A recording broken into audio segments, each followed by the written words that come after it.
Bro, మీకు ఎప్పుడైనా ఇలా జరిగిందా? నువ్వు రోడ్డు మీద వెళ్తుంటే యాక్సిడెంట్ నుంచి జస్ట్ తప్పించుకున్నావు. జస్ట్ ఒక్క సెకండ్ డిఫరెన్స్, డైరెక్ట్ గా డెత్. కానీ విను, ఇది మిరాకిల్ కాదు. ఆ రోజు నువ్వు నిజంగానే చనిపోయినావు. ఏంటిరా నేను ఇప్పుడు బ్రతికే ఉన్నాను కదా అని అనుకుంటారేమో. బ్రతికే ఉన్నావు, కానీ ఈ యూనివర్స్ లో, నీ ఒరిజినల్ యూనివర్స్ లో కాదు. నీ ఒరిజినల్ యూనివర్స్ లో నీకు ఎప్పుడో తద్దినం పెట్టిండ్రు. అయితే నేను నీతో ఎలా మాట్లాడుతున్నాను అనే డౌట్ రావచ్చు. ఎందుకంటే నీ కాన్షియస్నెస్ ఎప్పుడు చనిపోదు. సైన్స్ దీనిని ఇమ్మార్టాలిటీ అంటుంది.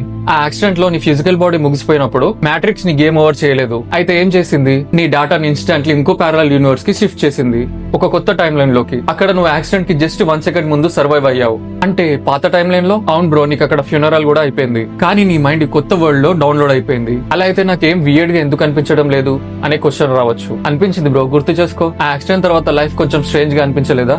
ఫ్రెండ్స్ బిహేవియర్ లో చేంజ్ అవ్వడం, కొన్ని మెమోరీస్ నువ్వు చెప్పినప్పుడు అలా ఎప్పుడు జరగలేదు అని వాళ్ళు అన్నారు కదా. ఎగ్జాక్ట్లీ అదే మండేలా ఎఫెక్ట్. అది నీ ఇమాజినేషన్ కాదు, ఈ కొత్త టైంలోని గ్లిచెస్. నీ ఓల్డ్ మెమోరీస్ తో సింక్ కాకపోవడం. నీకు తెలియదు బ్రో, నువ్వు ఎన్నిసార్లు చనిపోయి కొత్త టైం లోకి షిఫ్ట్ అయ్యావో. అయితే మనం ఎప్పటికీ ఇలా షిఫ్ట్ అవుతూనే ఉంటామా? దీని నుంచి బయటకు ఎలా వస్తాం? అది పార్ట్ 2 లో చెప్తా. ఇలాంటి మ్యాట్రిక్స్ సీక్రెట్స్ ఇంకా తెలుసుకోవాలంటే ఫాలో చేయండి. ఈ వీడియోని సేవ్ చేసుకోండి. ఇంకా నిద్రలో ఉన్న మీ ఫ్రెండ్స్ కి షేర్ చేయండి.